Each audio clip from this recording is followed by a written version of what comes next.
Pinagtaksilan at ninakawan ng ari-arian ng asawang si Ramon bago tuluyang itinapon na parang basura. Habang nagpapakasasa siya sa luho, bumangon ako mula sa abo bilang isang tanyag na arkitekto sa buong mundo. Wala kang kwenta kung wala ang yaman ko, sigaw niya noon. Ngunit ngayon, ako na ang may-ari ng bawat lupang tinatapakan niya. Ngayong luluhod ang mangmang na traidor sa harap ng aking tagumpay. Handa na ba siyang panoorin ang sarili niyang imperyo na gumuho sa isang kurap lang? Ang malamig na hangin mula sa aircon ng mamahaling restaurant sa puso ng Makati ay tila hindi sapat para palamigin ang namumuong tensyon sa pagitan nilang mag-asawa. Sa kanilang harapan, isang piging na karapat-dapat para sa isang hari at reyna, ang pinakamamahaling champagne, mga pagkaing nilikha ng isang tanyag na chef, at isang pribadong silid na tanaw ang kumikinang na mga ilaw ng syudad. 10 taon, isang dekada na silang kasal ni Ramon.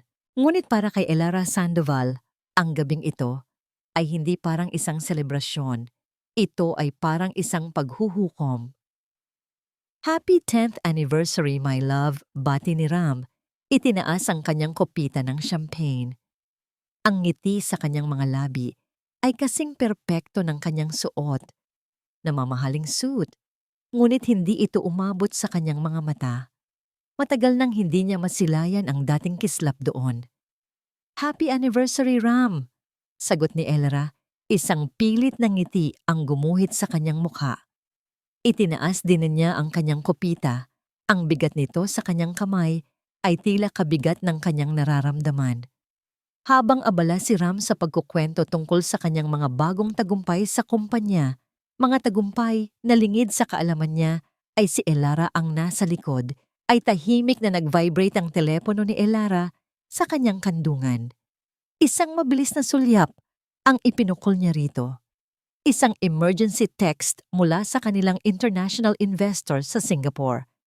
Isang malaking dilang nanganganib na bumagsak. "Excuse me for a moment," palam niya kay Ram, na tumangulang nang hindi man lang tumitingin sa kanya. Abala sa paghiwa ng kanyang steak. Pumunta si Elara sa isang sulok ng pribadong silid, malayo sa pandinig ni Ram. Sa loob lamang ng 5 minuto, gamit ang kanyang mahinahon, ngunit may autoridad na boses, nagbigay siya ng mga direktang instruksyon sa kabilang linya. Inayos niya ang gusot, isinalba ang milyon-milyong pisong kontrata, at tiniyak na ang pangalan ng De Villa Corp ay mananatiling malinis. "Problema sa mga kaibigan mo?" tanong ni Ram nang siya'y bumalik sa lamesa. "Isang maliit na bagay lang," pagsisinungaling ni Elara. Sanay na siya. Sanay na siyang maging anino sa likod ng entablado, ang hindi nakikitang kamay na nag-aangat kay Ram sa pedestal na kanyang kinatatayuan. Para sa kanya, iyon ang pag-ibig, ang tahimik na pagsasakripisyo. Matapos ang kanilang hapunan, may kinuha si Ram mula sa bulsa ng kanyang coat. Isang maliit na kahon na nababalot sa pelus. Inabot niya ito kay Elara. "Para sa'yo," anya. Binuksan ito ni Elara. Isang kwintas na diamante. Kumikinang ito sa ilalim ng ilaw. Bawat bato ay sumisigaw ng karangyaan. Maganda ito, walang duda. Ngunit nang hawakan niya ito, naramdaman niya ang lamig ng metal at bato. Kasing lamig ng pagtrato sa kanya ni Ram sa mga nakalipas na buwan. "Salamat," sabi niya. Isinuot ang kwintas. "It's beautiful." Hinawakan ni Ram ang kanyang mga kamay na nakapatong sa lamesa. Ngunit sa halip na haplos ng pagmamahal, naramdaman ni Elara ang isang pinal na paghahanda. "Elara," simula ni Ram, ang kanyang boses ay biglang naging seryoso at walang emosyon. "May kailangan akong sabihin sa'yo at gusto kong maging tapat." Humigpit ang kapit ni Elara sa kanyang sarili. Ito na, ang sandaling matagal na niyang kinatatakutan. "Katrina is pregnant," diretsong sabi ni Ram. Ang pangalan ng kanyang sekretarya ay tumusok sa puso ni Elara na parang isang punyal. Hindi siya kumurap. Hindi siya gumalaw. Ang ingay ng restaurant ay biglang nawala. Ang tanging naririnig niya ay ang pagpintig ng kanyang mga tainga at ang mabagal na pagdurog ng kanyang puso. "She's carrying my child," pagpapatuloy ni Ram, na tila nagmamalaki pa. "Gusto kong gawin ang tama, Elara. Gusto kong panagutan ng bata. I want a divorce." Sa isang iglap, ang 10 taon ng kanilang pagsasama, ang lahat ng kanyang sakripisyo, ang mga pangarap na sabay nilang binuo, lahat ay naglaho na parang bula. Tumingin si Elara sa mga mata ng lalaking minahal niya nang higit pa sa kanyang sarili. Wala siyang nakitang pagsisisi, wala siyang nakitang sakit. Ang nakita niya lang ay isang lalaking sabik na magsimula ng bagong buhay, na para bang ang buhay nila ay isang lumang damit na madali lang hubarin at itapon. Hindi siya umiyak, hindi siya sumigaw. Isang kakaibang kapayapaan ang bumalot sa kanya, ang kapayapaan ng isang bagay na matagal nang patay at ngayon ay binibigyan na lang ng disenteng libing. Dahan-dahan, itinaas niya ang kanyang mga kamay patungo sa kanyang leeg. Tinanggal niya ang mamahaling kwintas na diamante, ang regalo ng pagkukunwari. Maingat niyang inilapag ito sa ibabaw ng lamesa, sa tabi ng hindi niya nagalaw na dessert. Ang kinang nito ay tila isang pangungutya. Tumayo siya. Walang salitang namutawi sa kanyang mga labi. Isang tingin lang. Isang tingin na puno ng kahulugan. Isang tingin na nagsasabing tapos na ang lahat. At pagkatapos, tumalikod siya at nagsimulang maglakad palayo. Bawat hakbang ay papalayo sa kasinungalingan at papalapit sa isang kinabukasang hindi pa niya alam kung ano. Iniwan niya si Ram na nakatulala sa gitna ng kanilang selebrasyon. Sapat na ang katahimikan niya bilang pinakamatulis na sagot. Nang gabing iyon, pag-uwi ni Ramon de Villa sa kanilang mansyon, hindi ang asawa niyang si Elara ang kanyang dinatnan. Ang sumalubong sa kanya ay isang nakakabinging katahimikan. Umakyat siya sa kanilang silid at doon nakakita niya ang aparador ni Elara na bukas at wala ng laman. Ang lahat ng damit, alahas at gamit nito ay wala na. Sa ibabaw ng kama, kung saan dapat ay natutulog ang kanyang asawa, ay may nakapatong na isang folder. Sa loob nito ay ang divorce papers na pirmado na ni Elara. At sa tabi nito, isang maliit na piraso ng papel na may sulat ni kamay. "Sumasang-ayon ako. Ihanda mo na ang abogado mo."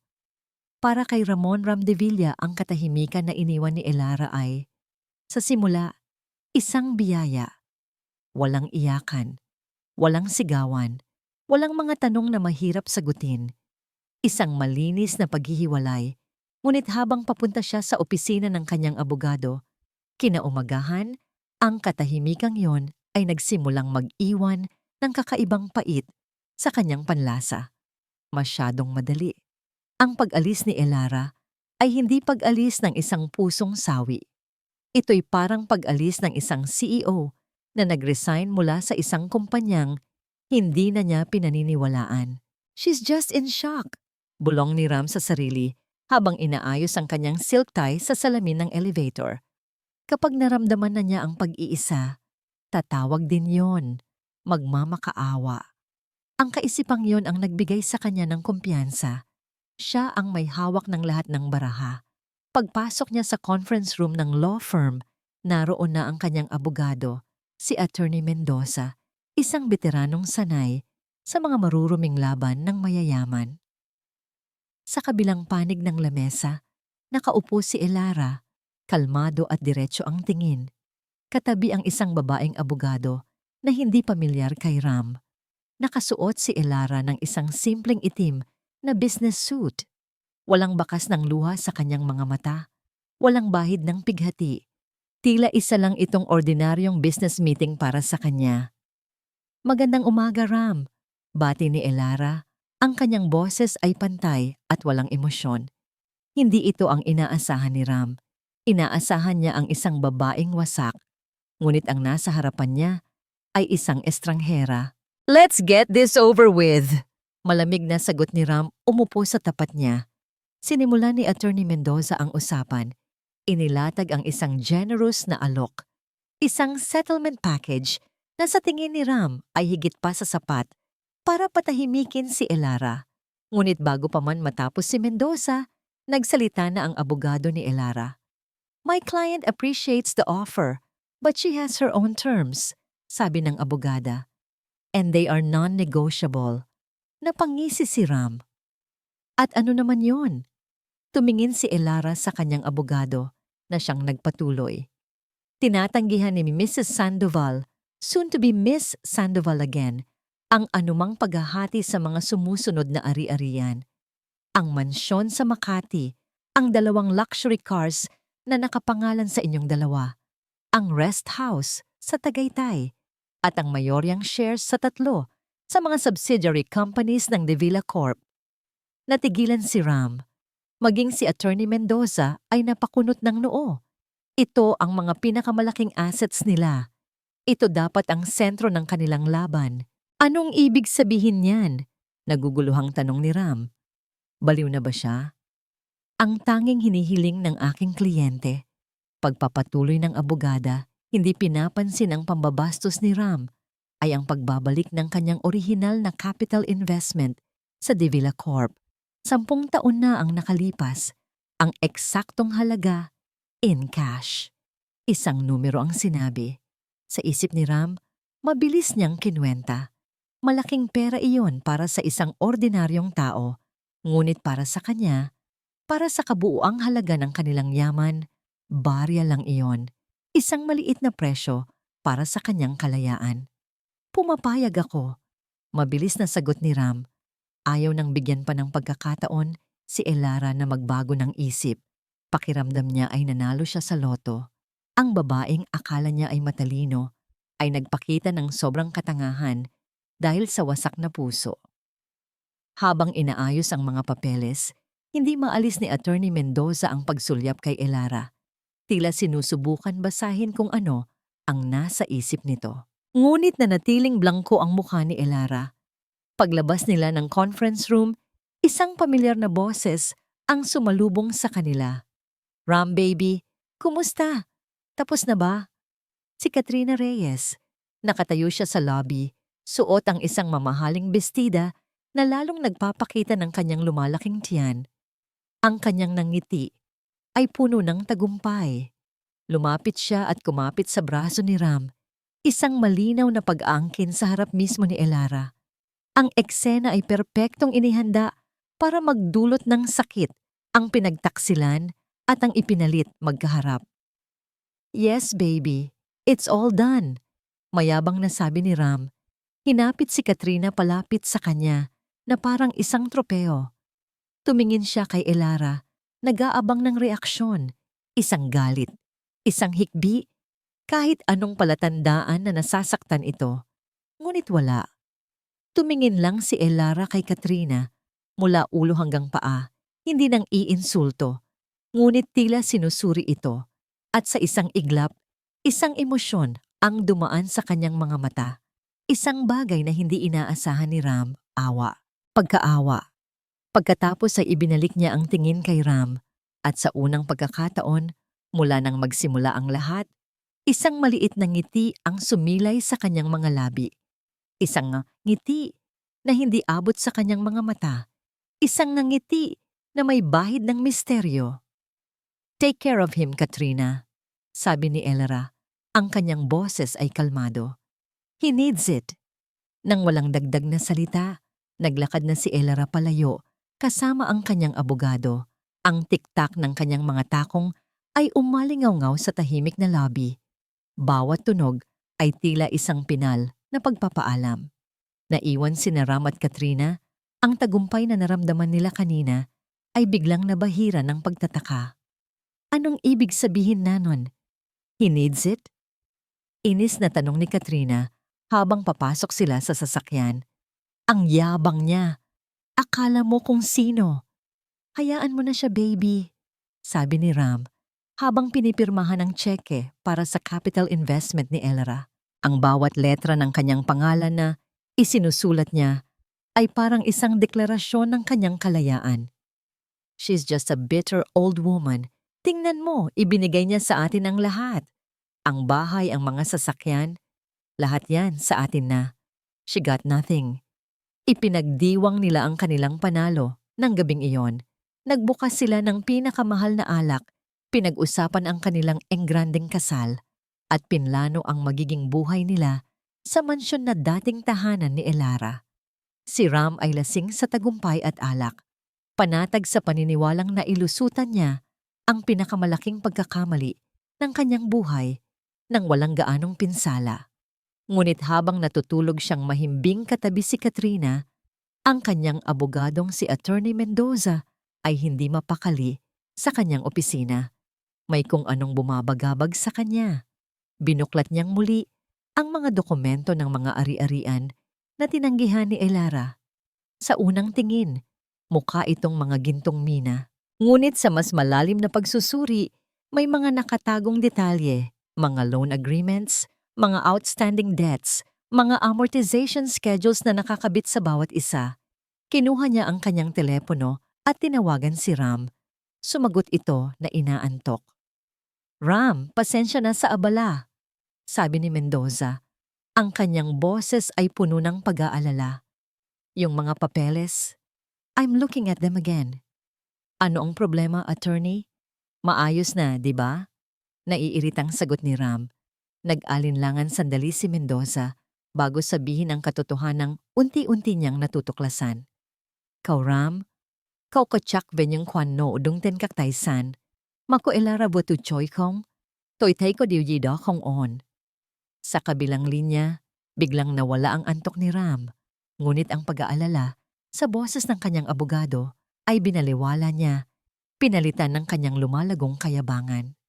"Attorney, relax. I know my business. I know my assets. Barya lang ang mga utang na yan. Ang mahalaga, malaya na ako. At sa napakaliit na halaga." Ibinaba niya ang telepono. Hindi na hinintay ang sagot ng abogado. Niyakap niya si Katrina at bumalik sa pagtulog, panatag sa kanyang maling akala. Hindi niya alam na ang presyo ng kanyang kalayaan ay hindi ang perang ibinayad niya kay Elara. Ang tunay na presyo ay ang bomba na tahimik na iniwan nito sa kanyang kandungan. Naghihintay lang ng tamang oras para sumabog. Kinabukasan matapos ang pagpupulong sa law firm, walang nakakaalam kung nasaan si Elara Sandoval. Hindi siya umuwi sa dati nilang bahay. Hindi siya tumawag sa sinumang kaibigan. Para kay Ram at sa lahat ng nakakakilala sa kanya bilang Mrs. De Villa, siya ay bigla na lang naglaho. Ngunit si Elara ay hindi naglaho. Siya ay nagpaplano. Nakaupo siya sa isang maliit at hindi gaanong pansining coffee shop sa isang sulok ng Quezon City, malayo sa karangyaan ng Makati, na kanyang tinalikuran. Sa kanyang harapan ay isang tasa ng kapeng barako at isang tablet. Kung titingnan, para lang siyang isang ordinaryong babae na nagpapalipas ng oras.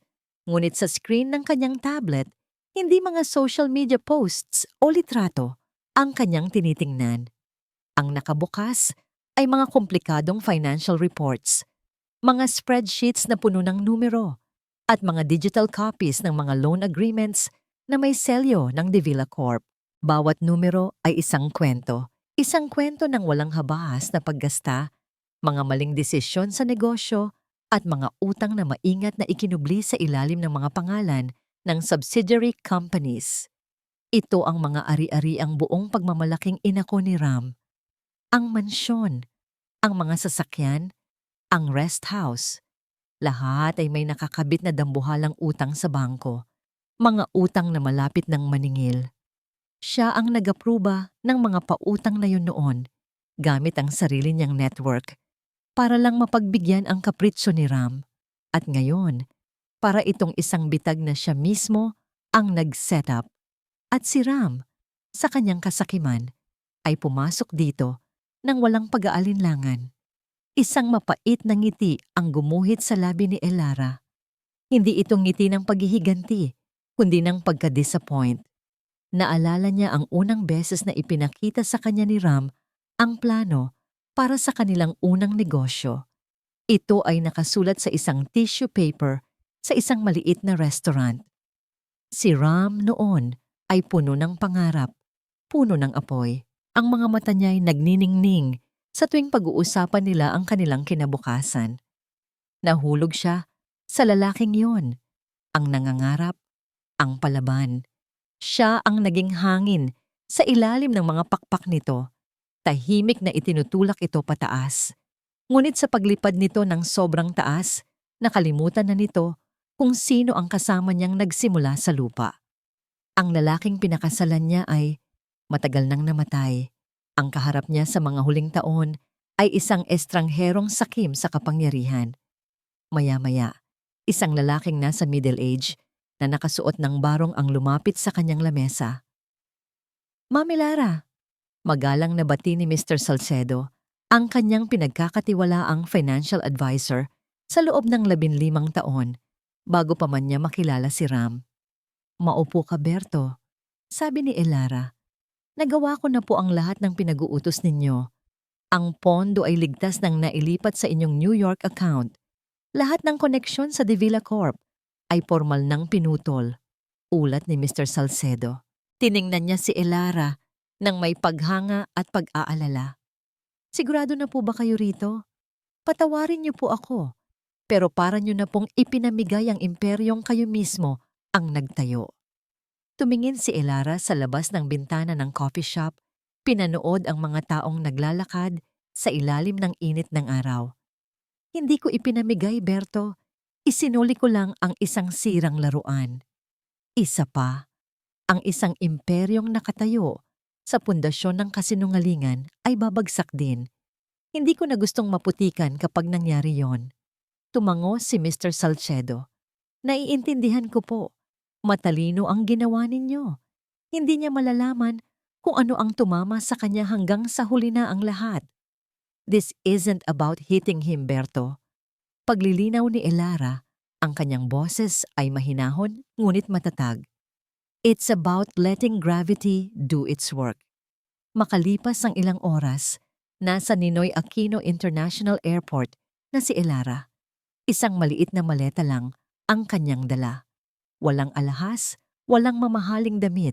Ang dala lang niya ay ang kanyang laptop, ang kanyang pasaporte, at ang talinong hindi kayang nakawin ng sinuman. Tumayo siya sa harap ng malaking salamin na bintana sa departure area. Pinagmasdan ang skyline ng Makati sa di kalayuan. Doon, sa isa sa mga nagtataasang gusali, ay ang opisina ng De Villa Corp, ang simbolo ng kanyang mga sakripisyo. Sa huling pagkakataon, tiningnan niya ito. Hindi na may pighati, kundi may closure. Isang malalim na paghinga ang kanyang pinakawalan, na para bang inilalabas niya ang lahat ng bigat ng nakaraang 10 taon. Pagkatapos, tumalikod siya at hindi na lumingon pa. Sa loob ng eroplano, habang dahan-dahan itong umaangat sa himpapawid, papalayo sa lupaing minsan niyang tinawag na tahanan, isang pakiramdam ng kalayaan ang bumalot kay Elara. Naramdaman niya ang pag-angat, hindi lang ng eroplano, kundi ng kanyang buong pagkatao. Binuksan niya ang kanyang laptop, isang blangkong pahina ng isang architectural design software ang sumalubong sa kanya. Ang mga daliri niya ay nagsimulang gumalaw ng may sigla. Gumuhit siya ng mga linya, matataas, matatayog, at puno ng ambisyon. Isang skyscraper na tila umaabot sa mga ulap. Isang disenyo na matagal na niyang itinatago sa kanyang isipan. Isang proyektong napakaganda at napakadaring na alam niyang pagtatawanan lang ni Ram kung ipapakita niya rito. Sa ibabang bahagi ng screen, tinype niya ang pangalan ng proyekto, isang salitang nagsusuma ng lahat ng kanyang pinagdaanan at ng kanyang hinaharap. Project Phoenix. Nang maramdaman niya ang pag-vibrate ng kanyang telepono, naisip niyang baka si Mr. Salcedo lang ito na may huling update. Ngunit pagtingin niya sa screen, isang numero mula sa Amerika ang nakarehistro. Isang mensahe lang ang laman nito, maikli ngunit naglalaman ng isang buong mundo ng posibilidad. Welcome back, ES. New York is waiting for you. Sa unang pagkakataon sa loob ng napakatagal na panahon, isang tunay at may kumpiyansang ngiti ang sumilay sa mga labi ni Ilara Sandoval. Ang agila ay nakalipad na at siya ay pauwi na. 6 na buwan. Sa Maynila, iyon ay sapat na panahon para ganapin ang tinaguriang Wedding of the Year ni na Ramon de Villa at ng kanyang buntis na asawa. Sapat na panahon para unti-unting makalimutan ng alta sosyedad ang pangalang Elara. Ngunit sa New York, ang 6 na buwan ay sapat na panahon para muling isilang ang isang reyna. Ang pangalang Elara de Villa ay ibinaon na sa limot. Ang bumangon mula sa kanyang abo ay si Ilara Sandoval, ang orihinal, ang tunay, ang walang kinakapitan na pangalan. Dito sa lungsod na hindi natutulog, hindi siya anino ng sinuman. Siya ang ilaw. Nakatayo si Ilara sa harap ng isang floor-to-ceiling glass window sa 80 palapag ng isang gusali sa Manhattan. Sa kanyang likuran, isang conference room na puno ng mga pinakamayayamang real estate developers sa buong mundo. Ang lahat ng mata ay nakatuon sa kanya. Bawat isa ay may paghanga at respeto. Kakatapos lang niyang ipresenta ang kanyang panukalang disenyo para sa pinakabagong skyscraper na itatayo sa New York, ang The Apex. Ito ang pinal na bersyon ng kanyang project, Phoenix. Miss Sandoval, nagsalita ang pinakamatandang miyembro ng board, isang bilyonaryong kilala sa pagiging kritiko. Your design. It's not just a building. It's a statement. It's audacious, it's bold, and frankly, it's genius. Isang ngiti ng pasasalamat ang iginawad ni Ilara. Thank you, Mr. Vanderbilt. Architecture for me is the art of telling a story without words. The apex tells a story of reaching for the sky, not by climbing over others, but by having a foundation strong enough to carry its own weight. Ang kanyang mga salita ay may dalang bigat at personal na kahulugan na tanging siya lang ang nakakaalam. Walang palakpakan, ngunit ang kolektibong pagtango ng board ay mas malakas pa sa anumang ingay. Nakuha niya ang proyekto, ang pinakamalaki at pinakaprestihiyosong architectural deal ng dekada. Pagkatapos ng pulong, habang tinatanggap ang mga pagbati, lumapit sa kanya ang kanyang personal assistant, isang matalinong babaeng nagngangalang Chloe. Mom, Forbes magazine is on the line. They're confirming your interview for next week's cover story on women who build empires. Masayang balita ni Chloe. Confirm it, Chloe. And please clear my schedule for tomorrow afternoon. I want to visit the site. Sagot ni Ilara, ang kanyang boses ay may awtoridad na nakuha hindi sa yaman, kundi sa napatunayang kakayahan. Ang buhay niya ngayon ay malayong malayo sa dati. Ang kanyang tahanan ay isang penthouse apartment na may tanawin ng Central Park. Isang lugar na binili niya gamit ang sarili niyang pera, hindi bilang regalo mula sa isang asawa. Ang mga araw niya ay puno ng mga mahahalagang desisyon, mga pulong kasama ang mga lider ng industriya at ang kasiyahan sa paglikha ng mga bagay na mananatili nang matagal matapos siyang mawala. Kinagabihan, habang nagpapahinga sa kanyang malawak na sala at umiinom ng isang baso ng red wine, natanggap niya ang isang email mula kay Mr. Salcedo sa Pilipinas. Ito ay isang link sa isang sikat na society magazine. Dahil sa kuryosidad, binuksan niya ito. Ang bumungad sa kanya ay isang gallery ng mga litrato. Si Ramon at si Katrina, nakangiti sa kanilang marangyang kasal. Si Katrina, suot ang isang wedding gown na halatang nagkakahalaga ng milyon-milyon. Si Ram, mukhang masaya at kontento.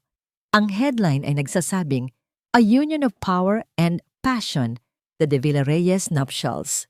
Tinitigan ni Ilara ang mga litrato. Inasahan niyang makakaramdam siya ng kirot, ng galit, o kahit man lang ng panghihinayang, ngunit wala. Para siyang tumitingin sa mga litrato ng mga taong hindi niya kilala, isang eksena mula sa isang pelikulang matagal na niyang napanood at kinalimutan.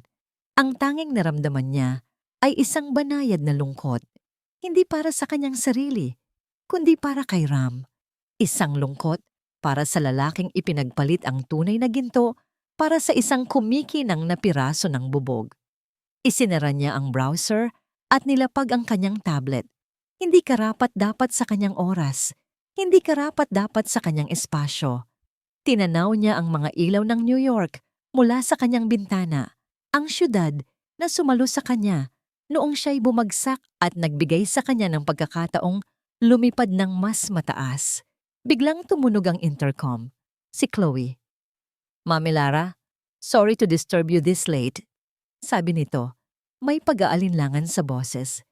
May tumatawag po kasi mula sa Pilipinas. Paulit-ulit po. Naghahanap daw po sila ng emergency investor. "Did they leave a name?" Tanong ni Elara na medyo nainis sa abala. "Yes, ma'am," sagot ni Chloe. Ang sabi po, ang kumpanya ay De Villa Corporation. Natahimik si Elara. Ang nakaraan na akala niya ay tuluyan na niyang tinalikuran ay biglang kumakatok sa kanyang pintuan.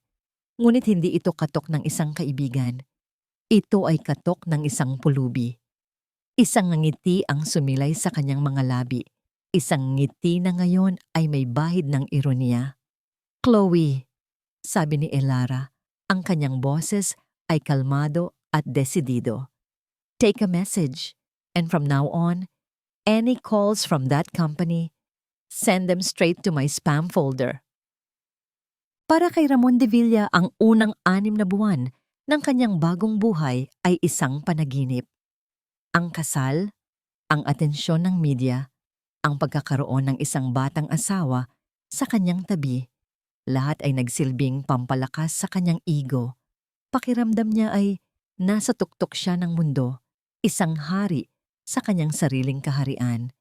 Ngunit ang bawat panaginip ay may katapusan, at ang paggising ni Ram sa katotohanan ay masakit at biglaan. Nagsimula ito sa maliliit na bagay. Isang tawag mula sa bangko, nagpapaalala tungkol sa isang malaking quarterly amortization para sa kanilang mansyon, isang bayarin na dati hindi niya napapansin dahil automatiko itong inaasikaso. Pagkatapos, isang email mula sa European Car Company naniningil para sa 2 luxury cars na hindi pa pala bayad ng buo. Mga bagay na akala niya ay simpleng aberya lang. "Just pay them." Utos niya sa kanyang bagong finance officer, isang batang lalaki na kinuha niya base sa rekomendasyon ni Katrina. "Use the contingency fund, see." "Sir, yun na nga po ang problema," nanginginig na sagot ng officer. "Halos wala na pong laman ang contingency fund." Doon nagsimula ang unang bitak. Ang pondong dati tila walang katapusan na laging sumasalo sa kanyang mga biglaang gastos at maluhong pamumuhay ay natutuyo. Akala niya'y dahil lang sa gastos sa kasal, ngunit linggo ang lumipas at ang bitak ay lumaki. Sa isang board meeting, isa sa mga matatandang miyembro ng board, isang dating kaibigan ng ama, ni Elara, ay kinwestiyon ang biglaang paghina ng performance ng kanilang mga subsidiary companies. "Ram, anong nangyayari?" tanong ni Mr. Aguas, hawak ang isang makapal na report. "Our retail and real estate arms are bleeding money. At itong bago nating construction project, bakit biglang na-hold ang funding? Akala ko ba may backer tayo mula sa isang foreign investment firm?" Napatanga si Ram. Ang foreign investment firm na yon, hindi niya alam ang pangalan dahil si Elara ang laging may direktang ugnayan dito. Silent partner ang tawag niya rito, isang convenient na paliwanag para sa perang bigla na lang dumarating kapag kailangan. We're just restructuring our financial strategy." Pagsisinungaling ni Ram, ramdam ang pamamawis ng kanyang noo. It's a temporary setback. Ngunit hindi ito temporaryo. Ang pag-atras ng mga investor ay parang domino effect.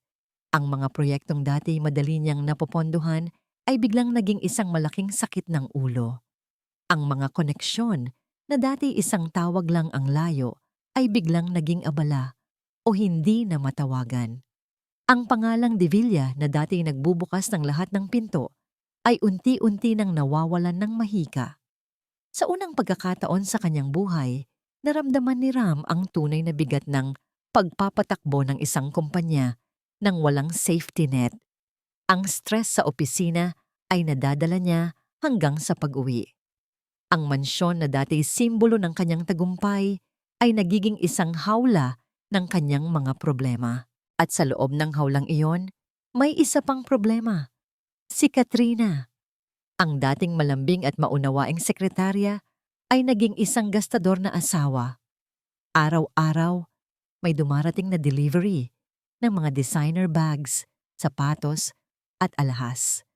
Ang kanyang credit card bills ay mas malaki pa sa payroll ng isang buong departamento ng De Villa Corp.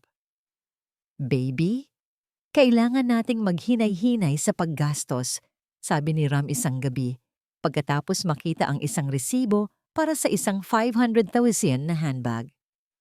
What do you mean? Sagot ni Katrina habang sinusuri ang kanyang sarili sa salamin. Suot ang isang bagong diamanteng hikaw. We're rich! Anong silbi ng pera kung hindi natin i-enjoy? Besides, I'm carrying your son, your heir. We deserve this. Hindi na nakipagtalo si Ram. Pagod na siya. Gabi-gabi, pagkatapos ng isa na namang nakakapagod na araw, pumupunta siya sa dati nilang library, ang lugar kung saan madalas magtrabaho si Elara hanggang madaling araw. Umaasa siyang sa paghalongkat sa mga lumang papeles, makakahanap siya ng solusyon ng isang lihim na account ng kahit anong bakas kung paano pinatakbo ni Elara ang lahat ng napakadali. Isang gabi, sa sobrang desperasyon, sinubukan niyang buksan ang isang maliit na personal safe ni Elara na naiwan sa likod ng isang bookshelf. Hindi niya alam ang kombinasyon, ngunit sa pagsubok sa mga numerong pamilyar sa kanila, anniversary, mga kaarawan, ay bigla itong bumukas. Sa loob, wala masyadong laman. Ilang lumang litrato lang nila at isang manipis na folder. Kinuha niya ito. Pagbukas niya, isang dokumento lang ang laman. Isang certificate of ownership para sa isang kumpanyang hindi pamilyar sa kanya. Ang pangalan? ES Holdings. Nakarehistro ito sa New York. Walang ibang detalye, walang bank statements, isang pangalan lang. Ngunit sa ilalim ng pangalan, may isang maliit na notasyon na nakasulat kamay. Sa pamilyar na eleganteng sulat ni Elara, ang pundasyon ng lahat. Hawak ni Ram ang papel. Ang kanyang mga kamay ay nagsimulang manginig. Hindi niya alam kung ano ang ES Holdings, ngunit alam niya, sa kaibuturan ng kanyang puso, na hawak niya ang susi sa misteryo, ang susi sa pag-unawa kung bakit ang kanyang perpektong mundo ay unti-unti nang nagiging abo. Ang piraso ng papel na may pangalang ES Holdings ay naging isang obsesyon para kay Ram. Dala niya ito saan man siya magpunta. Tinititigan ito sa mga hating gabi. Sinusubukang unawain ang kahulugan ng 3 salitang isinulat ni Elara. Ang pundasyon ng lahat. Ang kayabangan niya, diyaha niya, ay unti-unti nang natitibag, napapalitan ng isang gumagapang na takot. Isang takot na may isang bagay na napakalaki siyang hindi alam. Hindi na siya nagtiwala sa sarili niyang mga tauhan. Kinabukasan, humanap siya ng isang pribadong investigador, isang dating pulis na may reputasyon sa paghahanap ng mga sikreto ng mayayaman. Sa isang madilim na sulok ng isang luma fashion na bar sa Maynila, inabot niya ang kopya ng dokumento. Gusto kong malaman ang lahat tungkol sa kumpanyang ito, utos ni Ram. Ang boses niya'y mahina. Sino ang may-ari? Ano ang negosyo nila? At kung may connection sila sa De Villa Corp? Masusunod, Mr. De Villa, sagot ng investigador. Inilagay ang dokumento sa isang sobre. Bigyan niyo ako ng ilang araw. Ang mga sumunod na araw ay isang impyerno para kay Ram. Bawat tawag sa telepono ay nagpapakaba sa kanya. Bawat email ay tila naglalaman ng masamang balita. Ang pagbagsak ng kanyang kumpanya ay hindi na isang panganib. Ito ay isang kasalukuyang katotohanan. Para makatakas, gabi-gabi siyang naglalasing sa parehong bar kung saan niya kinausap ang investigador. Umaasang malulunod niya ang kanyang mga problema sa mamahaling alak. Isang gabi, habang nakaupo siya sa bar counter at umiinom ng kanyang pangatlong baso ng whiskey, naalala niya ang isang pangyayari ilang taon na ang nakalipas. May isang malaking real estate deal na malapit na niyang isuko. Masyadong malaki ang panganib, ngunit kinausap siya ni Ellara. "Ram, I have a good feeling about this," sabi nito habang inaayos ang kanyang kurbata.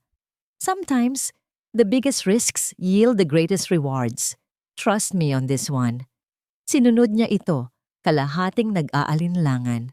Makalipas ang isang taon, ang lupang iyon ay naging lokasyon ng isang bagong Central Business District. At ang kanyang investment ay lumago ng 10 beses. Tinawanan lang niya ito noon. "Ang swerte mo talaga, mahal," sabi niya kay Ellara. Ngumiti lang ito. "Swerte ka sa akin." Ngayon, ang alaalang iyon ay hindi na matamis. Ito ay mapait. Gaano karaming swerte at good feelings ni Ellara ang nagligtas sa kanya. Gaano karami sa kanyang tagumpay ang sa kanya nga ba talaga. Ang kanyang pag-iisip ay pinutol ng balita sa TV na nakasabit sa itaas ng bar. Isang business channel. Karaniwan, hindi niya ito pinapansin. Ngunit nakuha ng isang pangalan ang kanyang atensyon. New York. Isang special feature ang ipinapalabas tungkol sa mga pinakamatagumpay na arkitekto sa mundo. At doon, sa screen, isang pamilyar na mukha ang lumitaw. Mas payat, mas matalas ang mga linya ng mukha, at may suot na power suit na sumisigaw ng kumpiyansa. Ang kanyang buhok ay maikli na ngayon, nagpapatingkad sa kanyang matangos na ilong at matatalinong mata. Ngunit walang duda, siya iyon. Isa sa mga pinakamaliwanag na bituin sa mundo ng arkitektura ngayon, sabi ng reporter, ay ang Filipino-American visionary na si Ellara Sandoval. Ang kanyang kumpanyang Sandoval Designs ang nanalo sa prestihiyosong kontrata para itayo ang The Apex, ang magiging pinakabagong iconic skyscraper sa New York skyline. Nanigas si Ram sa kanyang kinauupuan. Ang baso ng whiskey ay halos mabitawan niya. Ellara Sandoval, ang kanyang dalagang pangalan. Ipinakita sa screen ang mga digital renderings ng The Apex. Isang gusaling matayog, elegante, at puno ng kapangyarihan. Ito ay isang obra maestra. Ang babaeng nagsasalita sa TV ay hindi ang Ellarang kilala niya. Ang Ellara niya ay tahimik, laging nasa likod. Ang babaeng ito ay commanding, matalino, at kinikilala ng buong mundo. Siya ay isang henyo. Habang pinapanood niya ang kanyang dating asawa na tinatalakay ang mga komplikadong detalye ng structural engineering na parang nagbabasa lang ng isang tula. Ang lahat ng hangin ay tila naubos sa kanyang baga. Ang katotohanan ay nagsimulang mabuo sa kanyang isipan. Isang halimaw na dahan-dahang lumalabas mula sa dilim. Biglang nag-vibrate ang kanyang telepono sa ibabaw ng bar. Pangalan ng investigador. Nanginginig ang kamay niyang sinagot ito. "Mr. De Villa," sabi ng boses sa kabilang linya. "May resulta na ako sa pinapaimbestigahan niyo." Sige." Halos pabulong na sagot ni Ram. Ang kanyang mga mata ay nakapako pa rin sa imahe ni Ellara sa TV. Ang ES Holdings, sabi ng investigador, ay isang dambuhalang private investment firm na nakabase sa New York. Napaka-pribado, napakatahimik, pero isa sa mga pinakamakapangyarihan. Sila ang nasa likod ng maraming malalaking kumpanya sa buong mundo. Sila ang silent partner na hinahanap niyo. Huminto sa pagtibok ang puso ni Ram. Sino? Sino ang may-ari? Nagkaroon ng sandaling katahimikan bago sumagot ang investigador.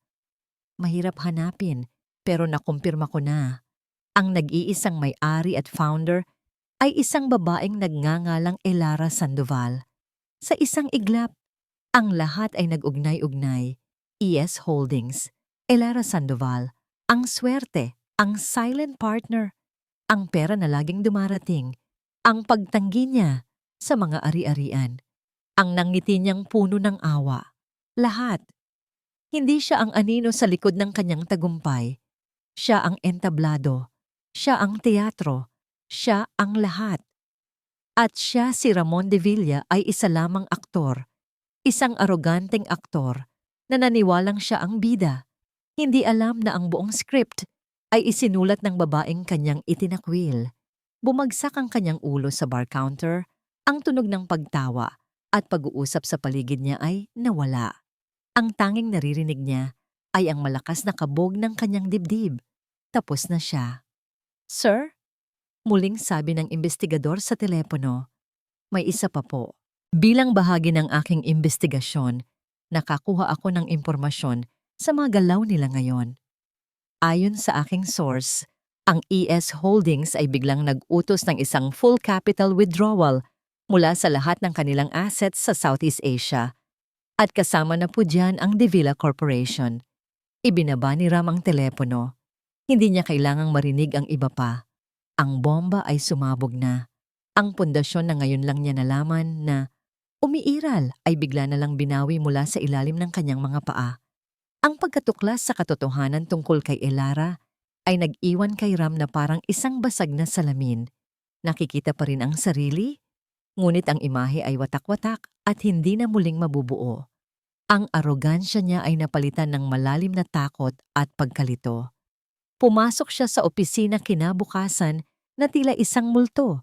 Ang bigat ng katotohanang pasan niya ay makikita sa bawat hakbang. Ang balita ng pag-atras ng pondo ng ES Holdings ay kumalat na parang apoy sa loob ng kumpanya. Ang mga telepono ay walang tigil sa pagtunog. Ang mga department heads ay nagpapanik. Ang De Villa Corp ay nasa bingit ng pagbagsak. Sa gitna ng kaguluhang ito, isa lang ang taong nanatiling kalmado. Si Katrina. Habang si Ram ay nakakulong sa kanyang opisina, nakatitig sa kawalan at sinusubukang iproseso ang napakalaking pagkakamali ng kanyang buhay, pumasok si Katrina, hindi bilang isang nag-aalalang asawa, kundi bilang isang anghel na may dalang kaligtasan. "Baby, I heard what happened," malambing niyang sabi. Inilapag ang isang tasa ng kape sa lamesa ni Ram at hinaplos ang kanyang balikat. "Huwag kang mag-alala. Hindi kita pababayaan. Tayo ang haharap dito." Sa unang pagkakataon sa loob ng maraming linggo, nakaramdam si Ram ng bahagyang pag-asa. Marahil, sa kabila ng lahat, si Katrina ang kanyang tunay na kakampi. Siya ang nanatili sa tabi niya. "Wala na, Kat. It's over," hirap na sabi ni Ram. Ang perang bumuhay sa kumpanyang ito, nawala na. "Hindi pa huli ang lahat," sabi ni Katrina. Ang kanyang mga mata ay nagniningning sa isang kakaibang determinasyon. "May mga kaibigan ako, Ram. Mga taong may tiwala pa rin sa'yo. May isang grupo ng investors na handang magpasok ng pera para isalba ang kumpanya." Nag-angat ng tingin si Ram. "Sino?" "Hindi mahalaga kung sino sila," mabilis na sagot ni Katrina. "Ang mahalaga, gusto nilang tumulong, pero kailangan nating kumilos ng mabilis. May mga inihanda na silang kontrata. Kailangan mo lang pirmahan para ma-release agad ang pondo."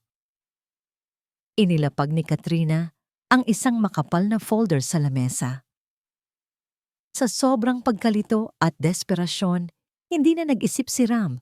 Ang alok na ito ay parang isang life raft sa isang taong nalulunod. Hindi na mahalaga kung saan galing ang life raft, basta't mailigtas siya.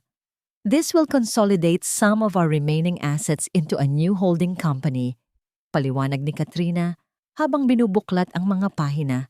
Itinuturo kung saan dapat pumirma si Ram. "It's a standard procedure to protect the new investment, a sign of good faith." Ang mga salitang holding company, assets. Investment ay umikot-ikot sa isip ni Ram. Wala na siyang kakayahang mag-analisa. Ang tanging nakikita niya ay ang nakahain na solusyon at ang kamay ni Katrina na gumagabay sa kanya. Pumirma siya, pahina sa bawat pahina. Ang kanyang pirma, na dati simbolo ng kanyang kapangyarihan, ngayon ay simbolo na ng kanyang bulag na pagsuko. Salamat, Kat, sabi ni Ram. Ang kanyang boses ay basag. Hindi ko alam kung anong gagawin ko kung wala ka. Shh, baby, I told you. Tayo sa laban na to. Sagot ni Katrina. Hinalikan siya sa noo. Ngunit nang tumalikod si Ram, isang malamig at kalkuladong ngiti ang gumuhit sa kanyang mga labi. Nang hapong iyon, habang si Ram ay pansamantalang napanatag sa pag-asang may darating na tulong, si Katrina ay palihim na pumunta sa parking lot ng gusali. Pumasok siya sa isang itim na van na naghihintay sa kanya. Sa loob, isang lalaki ang nakaupo sa dilim. Nakuha mo? Tanong ng lalaki. Ang boses ay magaspang. Itinaas ni Katrina ang folder na may pirma ni Ram. Lahat, bawat isa. Magaling, sabi ng lalaki. Kinuha ang folder at sinuri ang mga pirma. Ang tanga niya talaga. Naniwalang may investor na darating. Lasing siya sa desperasyon. Mayabang na sabi ni Katrina habang nag-a-apply ng lipstick gamit ang salamin ng van. At sa pagmamahal sa akin, syempre. Pagmamahal, tumawa ang lalaki. Sabihin mo, yan sa anak ko na dinadala mo sa sinapupunan mo. Ngumiti lang si Katrina at hinaplos ang kanyang tiyan. Ang bata ay hindi para kay Ram. Ito ang kanilang huling alas, ang kanilang insurance policy. Kailan tayo aalis? Tanong ni Katrina. Malapit na, sabi ng lalaki. Hahayaan muna nating maproseso ang mga dokumento. Kapag nailipat na ang lahat ng assets ng De Villa sa kumpanya natin, saka tayo maglalaho na parang bula. At si Mr. Ramon De Villa, may iwan siyang nakaluhod sa abo ng kumpanyang akala niya ay sa kanya. Pagbalik ni Katrina sa opisina, nadatnan niya si Ram na nakatulog sa kanyang mesa dahil sa pagod at stress. Tinitigan niya ito, hindi na may pagmamahal o kahit man lang awa.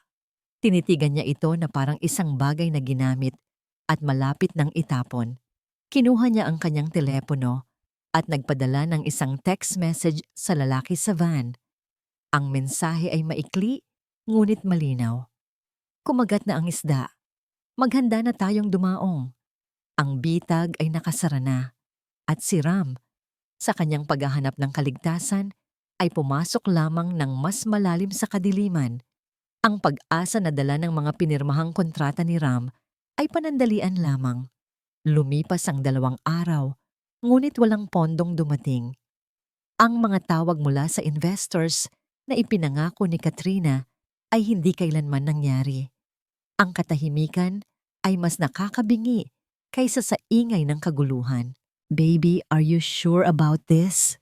Tanong ni Ram kay Katrina. Ang boses niya ay puno na ng pagdududa. Wala pa ring dumarating na pera.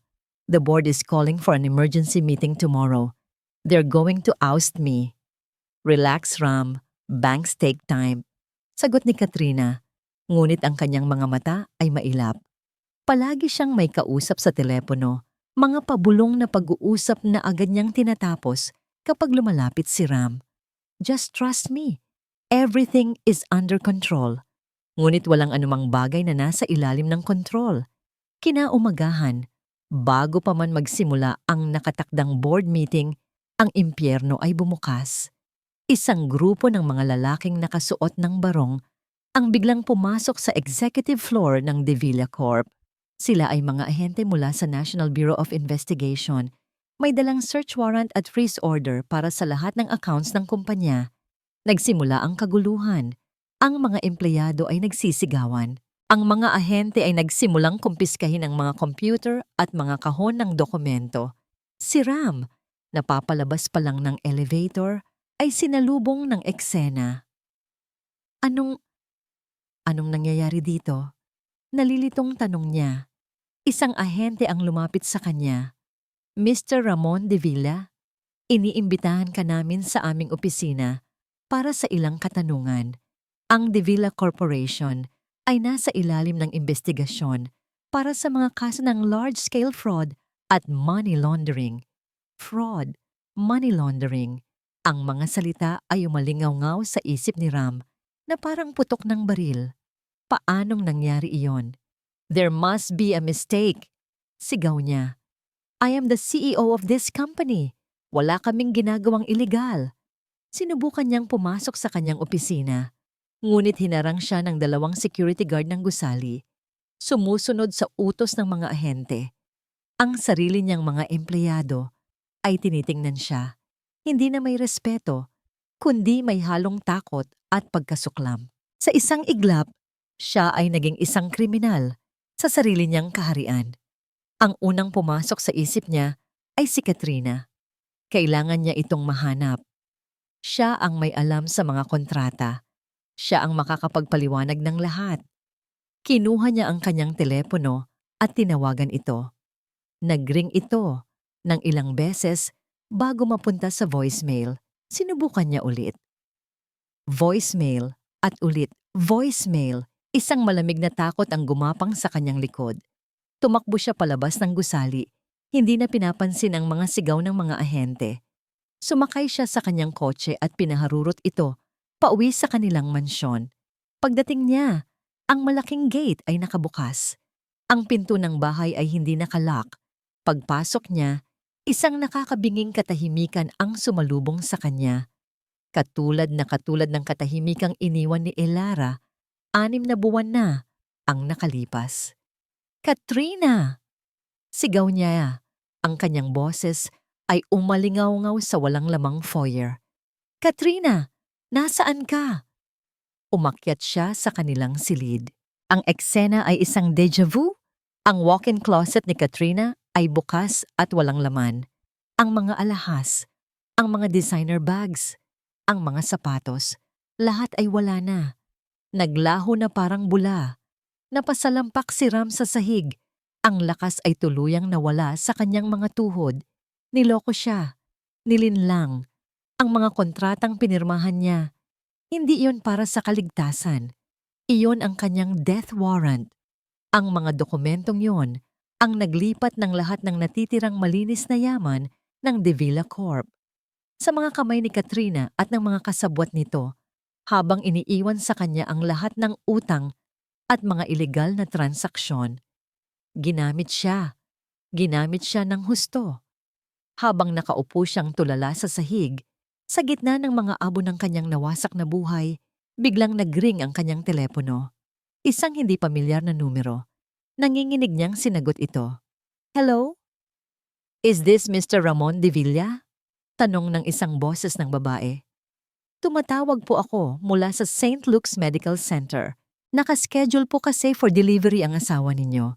Si Mrs. Katrina Devilla, pero hindi po namin siya makontakt. Wala siya dito. Hirap na sagot ni Ram. Ganoon po ba, sir? Sabi ng nurse. Kailangan lang po sana naming i-confirm ang isang bagay. May lumabas po kasing discrepancy sa final blood test na ginawa para sa inyo bilang ama. Gusto lang po naming linawin na ayon sa resulta ng aming DNA test. Huminto ang nurse na tila naghahanap ng tamang salita. Ayon po sa resulta, Mr. Devilla, there is a 0% probability that you are the biological father of the child. Ibinaba ni Ram ang telepono. Ang huling baraha ay inilatag na hindi lang ang kanyang pera, ang kanyang kumpanya, ang kanyang pangalan, ang ninakaw sa kanya. Pati ang dahilan kung bakit niya sinira ang kanyang unang pagsasama, ang dahilan kung bakit niya itinakwil si Elara, ang kanyang tagapagmana, ay isang kasinungalingan din pala. Wala nang natira. Siya ay hubad. Isang hari na walang kaharian. Isang ama na walang anak. Isang lalaking walang kaluluwa. Ang huling tunog na narinig sa loob ng malaking mansyon ay hindi isang sigaw ng galit, kundi isang tawang walang buhay, ang tawa ng isang taong tuluyan ng nabaliw. Sa New York, ang umaga ay abala at puno ng enerhiya. Katulad ng babaeng nagmamay-ari sa opisina Sa 80 palapag, si Elara Sandoval ay nasa gitna ng isang kritikal na pagpupulong kasama ang mga engineers at city planners para sa The Apex. Ang kanyang boses ay kalmado ngunit may bigat. Bawat salita niya ay pinakikinggan. Bawat desisyon niya ay iginagalang. Ito ang mundo niya ngayon. Isang mundong siya ang nagdisenyo at nagtayo. Habang ipinapaliwanag niya ang isang komplikadong detalye tungkol sa wind resistance ng istruktura, marahan na nag-vibrate ang kanyang telepono na nakapatong sa mesa, isang numero mula sa Pilipinas, ang kanyang dating abogado. Karaniwan, hindi niya ito sasagutin sa gitna ng isang pulong, ngunit isang kutob ang nagsabi sa kanyang kailangan niya itong sagutin. "Excuse me for one moment, gentlemen." Magalang niyang sabi. Tumayo at lumayo ng kaunti mula sa lamesa. "Elara?" Sabi ng pamilyar na boses sa kabilang linya. May bahid ng pagkaapura. "Pasensya na sa abala. Alam kong abala ka, pero kailangan mong malaman ito." "Ano yon, attorney?" Tanong ni Elara. Ang kanyang tingin ay nakapako pa rin sa blueprint ng The Apex. Ang De Villa Corporation, huminga ng malalim ang abogado. Sinalakay ng NBI kaninang umaga. Fraud, money laundering, lahat ng assets naka-freeze. Si Ramon, bagsak na bagsak, at si Katrina, naglaho na. Lumabas na rin ang balita na niloko lang pala siya. Pati ang bata, hindi pala sa kanya. Bawat salita ng abogado ay isang pako na ibinabaon sa kabaong ng nakaraan ni Elara. Ang pagbagsak ay hindi lang unti-unti. Ito ay biglaan, marahas, at kahiya-hiya. Inaasahan ni Elara na makakaramdam siya ng kahit ano, kasiyahan, galit o kahit man lang pagkaawa. Ngunit ang tanging naramdaman niya ay katahimikan, isang malawak at payapang katahimikan sa loob niya. "Salamat sa pag-inform sa akin, attorney," sagot ni Elara. Ang kanyang boses ay hindi nagbago. "I appreciate it." Ibinaba niya ang telepono at bumalik sa lamesa na para bang walang nangyari. "Now, as I was saying about the tensile strength of the foundation," natapos ang pulong ng matagumpay. Ngunit pag-alis ng mga bisita, pumasok ang kanyang assistant na si Chloe. Ang mukha nito ay hindi maipinta. "Ma'am Elara," sabi nito, hawak ang isang tablet. May kailangan po kayong makita." Galing po sa Pilipinas. Ipinakita ni Chloe ang screen. Ang bumungad kay Elara ay mga naglalakihang headline mula sa iba't ibang news websites sa Pilipinas. De Villa Empire gumuho. CEO, biktima ng syndicate. Ramon De Villa niloko ng buntis na asawa. DNA test, negatibo? Ang pagbagsak ng isang titan, mula sa yaman hanggang sa kahihiyan. Ang mga litrato ni Ram na mukhang tuliro habang hinaharangan ng mga security guard, ang mga kuha ng NBI na naglalabas ng mga kahon mula sa kanyang opisina. Lahat ay nakalatag para makita ng buong mundo. Tinitigan ito ni Elara. Hinintay niya ang kirot. Hinintay niya ang galit na dapat sana'y nararamdaman niya para sa lalaking dumurog sa kanyang puso. Ngunit wala pa rin. Ang nararamdaman niya ay hindi kasiyahan ng isang naghiganti. Ang naramdaman niya ay ang biglang pagkawala ng isang mabigat na kadena na hindi niya namalayang pasan-pasan pa rin pala niya. Ngayon niya lang napagtanto. Ang paghihiganti ay hindi kailanman naging ang kanyang layunin. Ang layunin niya ay kalayaan. At sa sandaling iyon, habang tinitingnan ang pagguho ng buhay ng kanyang dating asawa, naramdaman niya ang huling hibla ng koneksyon nila na tuluyan ng naputol. Ang sakit, ang mga alaala, ang mga sakripisyo, lahat ay nabura. Si Ram De Villa ay hindi na isang masakit na bahagi ng kanyang nakaraan. Isa na lang siyang pangalan sa balita. Tumayo si Elara at lumapit sa malaking bintana ng kanyang opisina. Mula roon, tanaw niya ang buong New York. Ang mga gusaling matatayog na tila inaabot ang langit. Ang mga ilaw na kumikinang. Ang walang katapusang agos ng buhay. Ito ang mundo niya. Ito ang kanyang hinaharap. Ang drama sa Pilipinas ay isang malayong unos na hindi na kayang umabot sa kanya. Malaya na siya. Sa wakas, tunay na malaya. Biglang bumukas muli ang pinto ng kanyang opisina. Pumasok si Chloe. Ang muka ay mas lalo pang nababalisa kaysa kanina. Ma'am Sandoval, I'm so sorry to interrupt again. Sabi nito, ang boses ay nanginginig. Pero may tao po sa lobby at nagpipilit po siyang makausap kayo. Napakunot ang noo ni Elara. Sino? Nag-aalangang sumagot si Chloe. Isang Ramon de Villa po.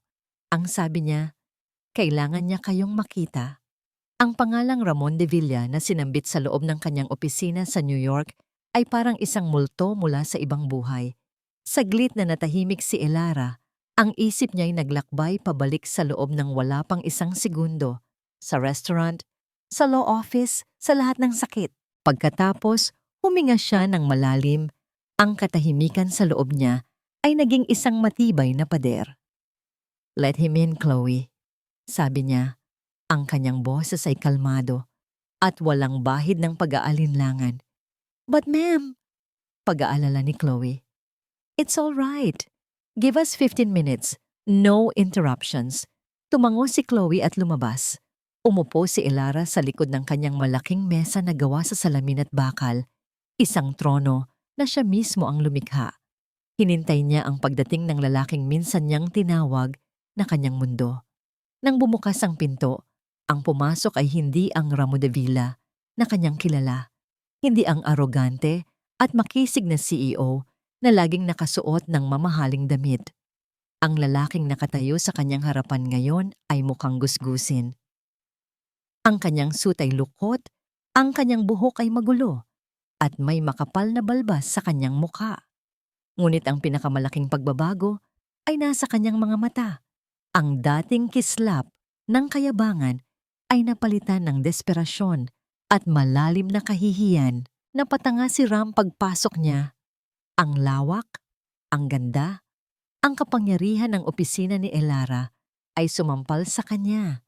Ang mga architectural awards na nakahilera sa isang pader, ang malaking modelo ng The Apex sa isang sulok, ang tanawin ng buong Manhattan mula sa bintana. Lahat ay sumisigaw ng tagumpay na hindi niya kailanman naabot. Ang mundo ni Elara ay mas malaki, mas maningning, at mas totoo kaysa sa peking kaharian na kanyang pinagharian. Elara, basag ang kanyang boses. Hindi sumagot si Elara. Itinuro lang niya ang silya sa harap ng kanyang mesa. Naupo si Ram na parang isang batang pinapagalitan. Sa loob ng ilang sandali, walang nagsalita. Ang tanging maririnig ay ang malayong tunog ng trapiko sa ibaba. Ilang araw kang hindi natutulog, si Elara ang unang bumasag sa katahimikan. Ang tanong ay hindi dahil sa pag-aalala, kundi isang simpleng obserbasyon. Napayuko si Ram.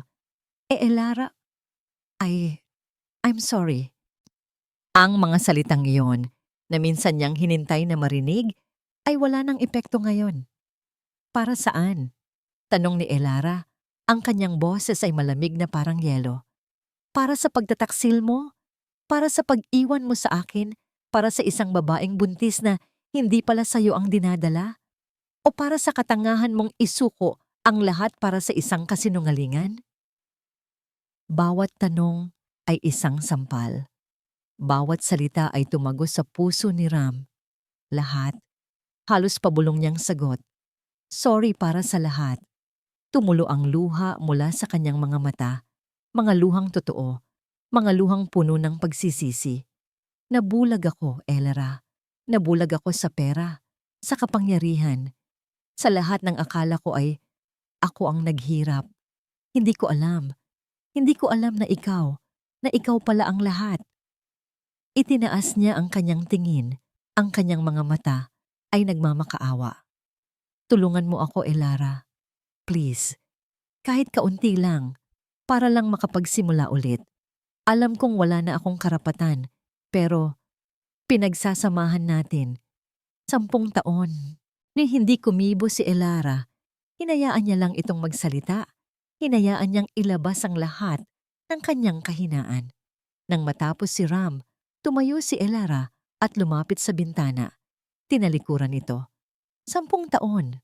Pag-uulit niya, ang kanyang boses ay mahina, ngunit matatag. Sa loob ng 10 taon, Ram, binigay ko sa iyo ang lahat. Ang talino ko, ang koneksyon ko, ang pera ko. Itinayo kita. Ginawa kitang hari. At ano ang ginawa mo? Ipinagpalit mo ako para sa isang pekeng tagapagmana at isang pekeng reyna. Humarap niya siyang muli kay Ram. At ngayon, ang kanyang mga mata ay nagliliyab, hindi sa galit, kundi sa isang matinding kapangyarihan. Hindi ako ang sumira sa iyo, Ram. Sinira mo ang sarili mo, ang kasakiman mo, ang naghukay ng sarili mong libingan, ang kayabangan mo, ang siyang nagbaon sa iyo. Hindi kita tinulak, hinayaan lang kitang mahulog sa bangin na ikaw mismo ang gumawa. Lumapit siya sa kanyang mesa at pinindot ang intercom. Chloe, please call security. Nanlaki ang mga mata ni Ram. No. Elara, please. Ang kwento natin ay matagal nang tapos, Ram. Sabi ni Elara, ang kanyang boses ay pinal na. Panahon na para harapin mo ang sarili mong katapusan. You need to take responsibility for your own choices. Pumasok ang 2 malalaking security guard. Magalang ngunit matatag nilang inalalayan si Ram patayo. Hindi na siya pumalag. Alam niyang talo na siya. Wala nang natitirang baraha. Habang hinihila siya palabas ng opisina, lumingon siya sa huling pagkakataon. Nagkamali ako, Elara. Sigaw niya. Ang kanyang boses ay puno ng pait at pagsisisi. Nagkamali ako sa lahat. Hindi sumagot si Elara. Pinanood lang niya ang pagsasara ng pinto na tuluyan nang nagsara sa kabanata ng kanyang buhay na may pangalang Ramon de Villa. Nang siya ay mag-isa na muli, hindi siya nakaramdam ng tagumpay. Ang naramdaman niya ay kapayapaan. Ang huling multo ay napalayas na. Ang huling utang ay nabayaran na. Muli siyang tumingin sa labas ng bintana. Sa tuktok ng mundo, malinaw niyang nakita ang lahat. Ang nakaraan ay isa na lang malayong tanawin. Ang nasa harapan niya ngayon ay isang malawak at walang hanggang kalangitan. Ang batas ng tao ay may proseso, ngunit ang hustisya ng tadhana ay gumugulong sa sarili nitong panahon at paraan. At para sa mga taong naghahasik ng kasinungalingan, ang pag-aani ay palaging mapait. Ilang araw matapos ang paghaharap nila ni Elara, ang balita ay sumabog sa lahat ng news outlets. Sa isang airport sa Hong Kong, habang naghihintay ng kanilang connecting flight patungong South America, dinakip ng mga awtoridad si Katrina Reyes at ang kanyang kasabwat, ang tunay na ama ng kanyang dinadala. Ang kanilang pagtakas ay natapos bago pa man ito tuluyang magsimula. Ang impormasyon tungkol sa kanilang kinaroroonan ay nagmula sa isang anonymous tip na ipinadala sa NBI. Isang tip na nagmula sa isa sa mga dating koneksyon ni Elara na nais bumawi sa kanya. Ipinakita sa telebisyon ang pag-aresto sa kanila. Wala na ang dating alindog at kayabangan ni Katrina. Ang nakita ng publiko ay isang babaeng takot na takot, umiiyak habang pinupusasan, ang kanyang mamahaling damit ay gusot at ang kanyang mga matay puno ng pagkatalo. Ang lahat ng perang ninakaw nila ay nabawi. Ang maskara ay tuluyan ng natanggal at ang natira na lang ay ang pangit na mukha ng kasakiman. Samantala, sa Pilipinas, hinarap ni Ramon de Villa ang kanyang sariling paghuhukom. Ang mga kasong isinampa laban sa De Villa Corp ay mabibigat. Ngunit sa paglabas ng katotohanan na siya rin ay isang biktima ng sindikato, ang mga kasong kriminal laban sa kanya ay ibinaba. Ngunit ang legal na laban ay maliit na bahagi lamang ng kanyang parusa. Ang tunay na parusa ay ang pagkawala ng lahat. Napilitan siyang ideklara ang bankruptcy, ang mansyon sa Makati, ang mga sasakyan, ang rest house, lahat ng ari-ariang buong pagmamalaki niyang inako mula kay Elara ay isa-isang kinuha ng bangko para bayaran ang mga utang na kaakibat ng mga ito.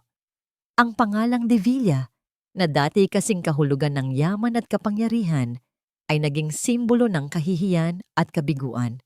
Isang hapon, habang inaayos niya ang mga natitirang gamit sa isang maliit na karton na kahon, tumayo siya sa gitna ng walang laman na sala ng mansyon. Ang dating engranding lugar na puno ng mga mamahaling muebles at masasayang alaala ay isa na lang malaking espasyo ng katahimikan. Naalala niya ang kanyang kayabangan nang sabihin niyang barya lang ang mga utang. Ngayon, ang baryang iyon ang lumamon sa lahat ng natitira sa kanya. Lumabas siya ng bahay sa huling pagkakataon, dala lamang ang isang maliit na maleta. Habang naglalakad siya sa pamilyar na kalsada ng kanilang subdivision, walang bumati sa kanya. Ang mga kapitbahay na dati nakikipag-unahan para imbitahin siya sa mga party ay nag-iiwasan ng tingin.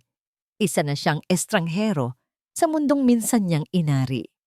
Sumakay siya ng taxi at nagpahatid sa isang maliit na apartment sa Quezon City, ang tanging lugar na kaya pa niyang upahan. Habang nasa biyahe, dumaan sila sa EDSA.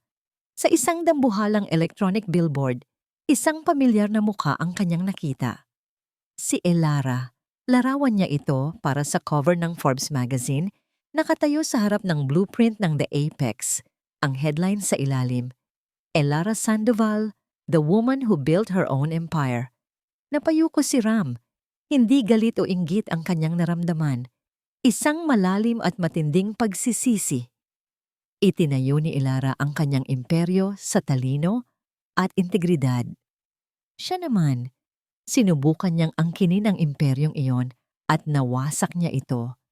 Iyon ang pagkakaiba nila. Si Elara ay isang tunay na builder. Siya ay isang pretender. Pagdating niya sa kanyang bagong apartment, isang sulat mula sa bangko ang naghihintay sa kanya. Kinakabahan niya itong binuksan. Inaasahan niya ang isa na namang paniningil, ngunit iba ang laman nito.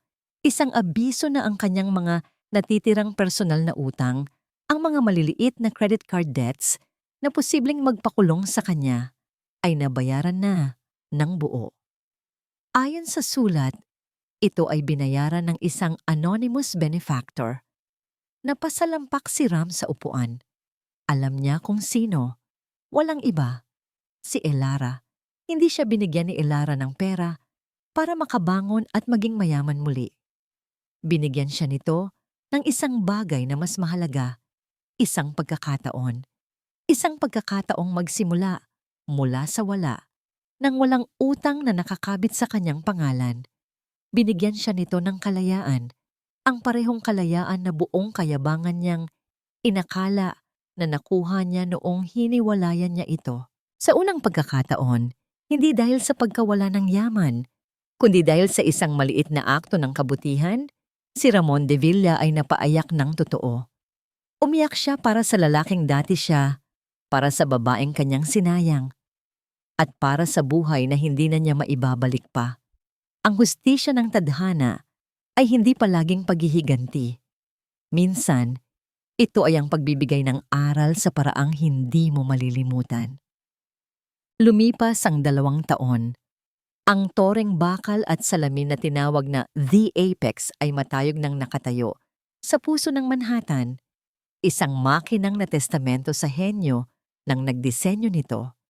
Ang pangalang Elara Sandoval ay naging kasing kahulugan ng inobasyon at tagumpay. Ngunit ang Elara na nakatayo ngayon sa ilalim ng init ng araw sa isang malayong probinsya sa Pilipinas ay iba. Wala siyang suot na power suit o mamahaling sapatos. Nakasuot siya ng simpleng puting t-shirt, pantalon at hiking boots na may bahid ng putik. Ang buhok niya ay nakatali lang sa isang simpleng ponytail. Sa kanyang harapan, hindi mga bilyonaryong investor ang nakikinig sa kanya, kundi isang grupo ng mga batang masayang tumatakbo sa palaruan ng isang bagong tayong eskwelahan. Ito ang bago niyang proyekto, ang bago niyang pasyon. Gamit ang isang bahagi ng kanyang kinita, nagtayo siya ng isang foundation, ang Sandoval Foundation, na naglalayong magtayo ng mga matitibay na paaralan at bahay sa mga lugar na nasalanta ng kalamidad. Hindi na siya nagtatayo para sa karangalan. Nagtatayo na siya para sa kinabukasan. Mami Lara, tawag ng isang batang babae, tumatakbo papalapit sa kanya at iwinawagayway ang isang papel na may drawing. Para po sa inyo. Ngumiti si Elara at kinuha ang drawing. Isang simpleng guhit ng isang bahay, isang araw, at isang stick figure na may mahabang buhok na nakangiti. Siya raw iyon. Napakaganda naman nito, Angel. Maraming salamat. Ang ngiti sa kanyang mukha ay totoo. Mas totoo pa kaysa sa mga ngiting ibinibigay niya sa mga kamera ng media.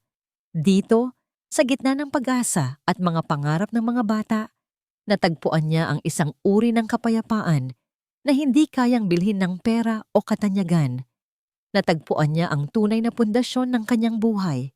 Kinahaponan, habang nag-i-inspection siya sa isa sa mga itinatayong kabahayan, isang package siyang iniabot sa kanya ng kanyang local coordinator. Wala itong return address, isang simpleng brown envelope lang. Binuksan niya ito. Sa loob, isang sulat kamay na liham.